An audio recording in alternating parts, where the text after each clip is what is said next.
안녕하세요. 몸신 한의사 한진우입니다. 오늘은 암 중에서 가장 치사율이 높다는 췌장암과 관련된 위험한 습관에 대해서 말씀을 드리도록 하겠습니다. 췌장암은 암 중에서 특히 치사율이 높은 이른바 최악의 암으로 잘 알려져 있습니다.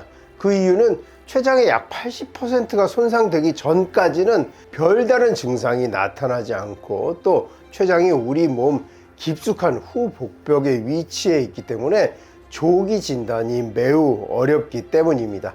이런 이유로 췌장암은 대부분 3기나 4기에 접어든 뒤에서야 발견되는 경우가 많아서 치료가 더욱 어렵고 그 예후도 좋지 않습니다. 그래서 오늘 영상에서는 이처럼 무서운 췌장암에 대해서 자세히 알아보고요.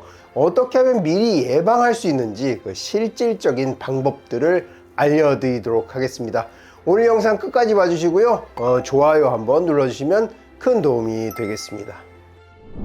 비교적 얼마 전에 제 아주 친한 고등학교 동창의 가족분 중에 한 분이 속이 더부룩하고 입맛이 없고 좀 불편한데 그러니까 식사를 잘 안 하시게 되면서 몇 달 사이에 체중이 한 5kg 이상 줄었다는 거죠. 보통 여성분들이 5-60kg 정도 체중이 나간다면 자기 체중의 약 10% 정도가 아주 단기간에 빠졌다는 것이죠. 그래서 병원에 갔는데 그래도 그나마 그분이 병원에 가게 된 가장 결정적인 이유는 황달이 왔기 때문이에요. 그래서 담도가 막혔나?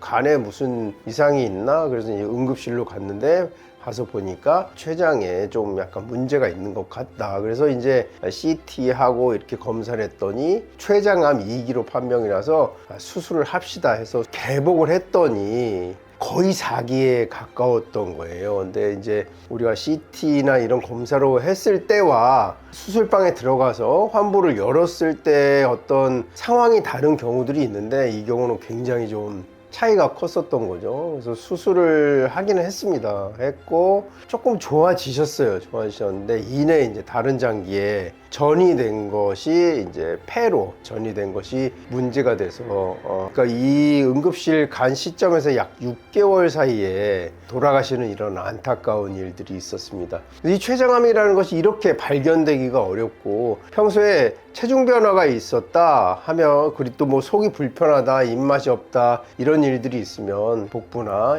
CT를 한번 찍어보는 것도 좋은 방법이 되겠습니다. 이렇게 췌장암이 3기, 4기가 될 때까지 거의 어떤 증상이 없다는 점이 이 췌장암이 굉장히 위험한 부분이고요. 그나마 그분이 그래도 발견할 수 있었던 것은 황달이라는 눈에 보이는 증상이 있었기 때문에 응급실에 가게 됐는데 그것마저도 너무 늦은 시기였기 때문에 6개월이라는 그 짧은 기간 안에 돌아가실 수밖에 없는 이런 안타까운 일들이 있었습니다. 우리가 체중은요 웬만하면 변화가 없는 것이 가장 좋은 것입니다. 따라서 체중이 너무 갑자기 별다른 이유 없이 체중이 줄고 식욕도 없고 속이 불편하다 이러면 CT를 한번 찍어보시기를 권해드리겠습니다.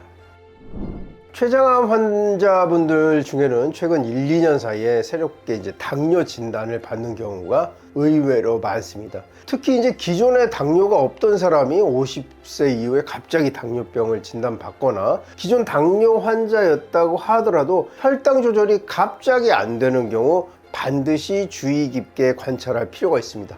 여기에 더해서 별다른 이유 없이 한두 살 사이에 5kg 이상 자기 체중 10% 정도에 가깝죠. 체중이 급격히 감소했다고 한다면 그냥 넘기지 마시고 반드시 병원을 찾아야 합니다.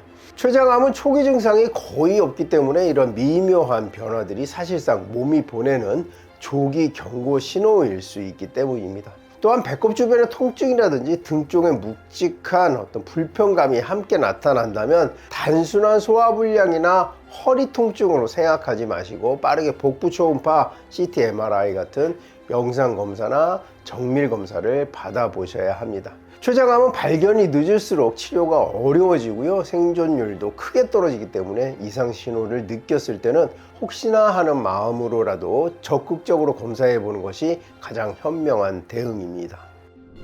췌장암은 나이가 들수록 발생률이 높아지는 경향이 있습니다. 특히 60세 이상에서는요, 췌장 기능이 점차 저하되고 각종 만성질환들의 발생률도 함께 높아지면서 췌장암의 위험이 더 커지게 됩니다. 췌장암은 유전적인 요인도 크지만 가족력이 없더라도 다음과 같은 후천적 위험 요인들로 인해서 발병 가능성이 크게 높아질 수 있습니다.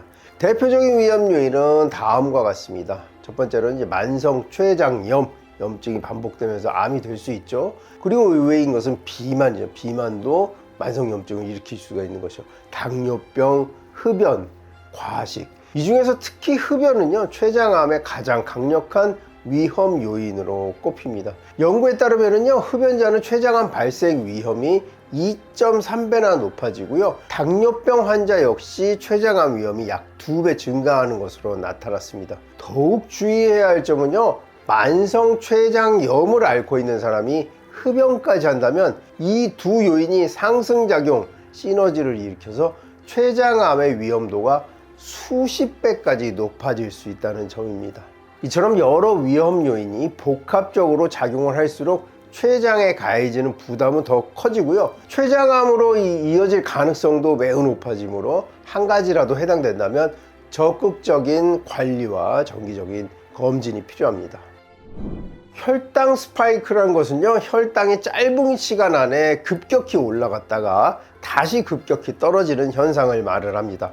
이 현상은 단순한 혈당 변화로 끝나지 않고요, 췌장에 큰 부담을 주면서 장기적으로는 췌장암 위험을 크게 높일 수가 있습니다. 현대인의 식습관을 살펴보면요, 달고 기름진 음식들이 주를 이루고 있습니다. 음료수는 물론이고요, 반찬과 소스, 그리고 된장이나 게장까지도 단맛이 첨가된 경우가 많습니다.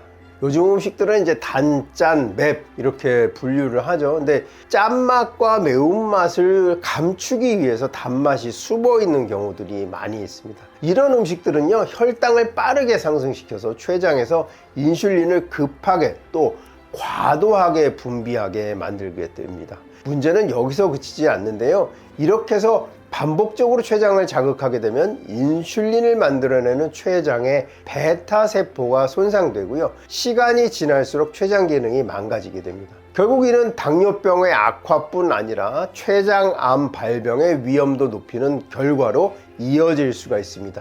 실제로 최근 연구에 따르면 췌장암 환자의 약 40%가 진단되기 3년 전부터 혈당 수치가 비정상적으로 급격히 상승하는 경향을 보였다고 합니다.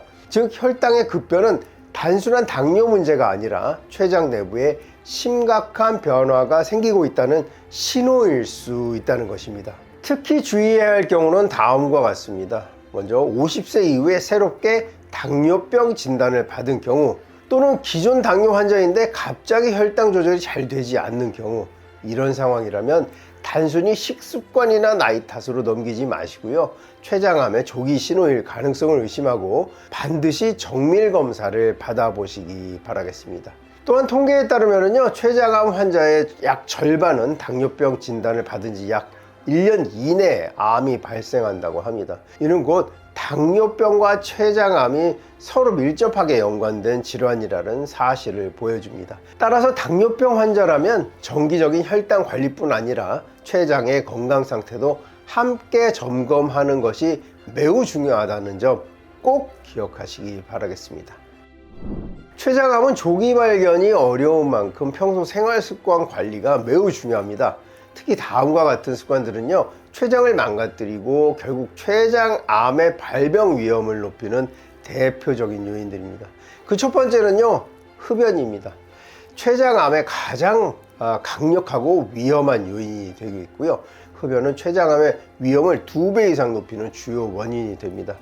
담배에 포함된 독성 물질들은요, 췌장 세포를 손상시키고요, 돌연변이를 유도해서 암세포로 바뀌게 만들 수가 있습니다. 특히 무서운 점은 금연을 하더라도 위험이 단기간에 사라지지 않는다는 것입니다. 연구에 따르면요, 금연 후에도 20년이 지나야 비흡연자와 비슷한 수준으로 위험이 낮아진다고 합니다. 따라서 아직도 담배를 피우고 있다면 지금 바로 끊는 것이 가장 좋은 선택입니다. 췌장암을 일으키는 나쁜 습관 그 두 번째는 바로 음주입니다. 췌장염과 췌장암으로 가는 지름길이 되겠는데요. 지속적인 음주는 췌장에 어떤 염증을 일으킬 수 있고요. 이것은 결국 췌장암의 씨앗이 됩니다. 특히 독주, 즉 알코올 도수가 높은 술은요, 췌장을 더욱 강하게 자극해서 손상을 악화시키게 됩니다. 만성 췌장염을 앓고 있는 사람은요, 췌장암에 걸릴 확률이 무려 18배까지 높아진다는 연구 결과도 있습니다. 또한 음주는 단순히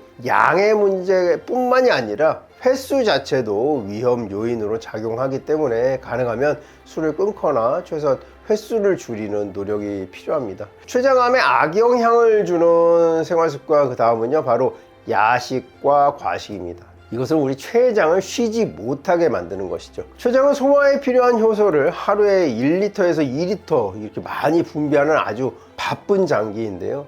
근데 이 췌장이 무려 100g 남짓한 작고 섬세한 장기라는 사실을 알고 계셨나요? 아주 작은 장기죠. 야식이나 과식을 자주 하게 되면요, 이 췌장은 밤에도 계속 일을 하게 되고요, 회복할 겨를이 없게 됩니다. 특히 수면 중에는 몸의 각 기관이 쉬면서 회복하는 시간이 필요한데요, 췌장이 쉬지 못하면 기능이 점점 망가지게 되겠죠. 결국 췌장을 잘 쉬게 해주는 것이야말로 건강하게 오래 사는 비결이라고 할 수가 있겠습니다. 췌장암에 미치는 악영향, 그 다음 바로 비만입니다. 이것은 조용히 췌장을 압박하는 요인이 되는데요, 체질량 지수, 즉 BMI라고 하죠. 이 체질량 지수가 30 이상인 경우 췌장암의 발생률이 20% 증가하게 됩니다. 이는 비만이 인슐린 저항성을 높이고 췌장을 더욱 무리하게 만드는 원인이 되기 때문입니다. 체지방이 많아지면 인슐린이 제대로 작용하지 않아서 췌장이 그만큼 더 많은 인슐린을 만들어내야 하고요, 이로 인해서 췌장은 지속적으로 과로하게 됩니다. 장기적으로는 기능 저하와 함께 암세포 발생 환경을 만들어주는 셈이 되겠습니다. 그렇다면 이 췌장암 과연 예방이 가능할까요? 가능합니다. 물론 100% 완벽한 예방법은 없겠지만요, 생활 습관만 잘 관리해도 췌장암의 위험을 크게 낮출 수가 있겠습니다. 그렇다면 어떻게 해야 예방이 될까요? 우선 가장 기본이 되는 것은요, 규칙적인 생활과 건강한 식습관입니다. 특히 흡연은 즉시 끊고 금연하고요, 술은 줄이거나 가능하면 완전히 끊는 것이 좋습니다. 또한 적절한 체중 유지는요, 췌장을 보호하는데 큰 도움이 되겠습니다. 식습관에서 중요한 점은 바로 혈당 스파이크를 일으키지 않는 것입니다. 혈당이 급격히 오르내리는 식단은 췌장을 혹사시키게 되고요, 인슐린 분비에 과부하를 주게 됩니다. 이를 예방하려면요, 액상 과당이 들어간 음료라든지 음식, 정제된 탄수화물 섭취를 줄이고요, 섬유질이 풍부하고 혈당을 서서히 올리는 음식을 선택해야 합니다. 예를 들어 백미보다는 현미, 그리고 단 음료보다는 물이나 무가당, 차, 흰빵보다는 통곡물빵들이 훨씬 더 췌장에 부담을 덜 주게 되는 것이죠. 놀라운 사실은요, 이미 췌장염 진단을 받은 사람이라 하더라도 희망이 있다는 것입니다. 술과 담배를 끊고 체중을 감량했을 때 췌장의 염증이 완화되고요, 기능이 회복되는 경우가 실제로 보고되고 있습니다. 즉, 췌장 건강은 돌이킬 수 없는 것이 아니라 노력과 실천을 통해 다시 회복할 수 있는 영역이라는 것입니다. 결국엔 췌장암을 예방하려면요, 건강한 식습관을 하고 규칙적인 생활을 하면서 금연과 절주는 필수고요, 여기에 체중 조절, 이 4가지를 실천하는 것이 가장 확실한 방법입니다. 지금부터 시작해도 늦지 않겠습니다. 여러분의 이 작은 변화가 췌장을 지키고요, 건강한 삶을 만드는 첫 걸음이 될 수가 있겠습니다. 여러분, 이 췌장암은 침묵의 암이란 별명이 있을 정도로 조용히 다가오지만 일단 발병하면 그 결과는 매우 치명적입니다. 하지만 우리가 오늘 함께 알아본 것처럼 췌장암은 절대 운명처럼 받아들일 질병이 아닙니다. 생활 습관을 조금만 바꾸고 내 몸의 작은 신호에 더 민감해진다면 충분히 막을 수도 있고 더 빨리 발견할 수도 있습니다. 오늘 이제 저희 영상이 여러분 건강에 작지만 강력하고 확실한 경고등이 되길 바라겠습니다. 자, 오늘 준비한 영상은 여기까지고요. 영상 끝까지 봐주셔서 감사합니다. 혹시 더 궁금하신 점이 있으시면 댓글 남겨주시면 성의껏 답변해 드리도록 하겠습니다. 영상 끝까지 봐주셔서 감사하고요. 지금까지 몸신 한의사 한진우였습니다. 감사합니다.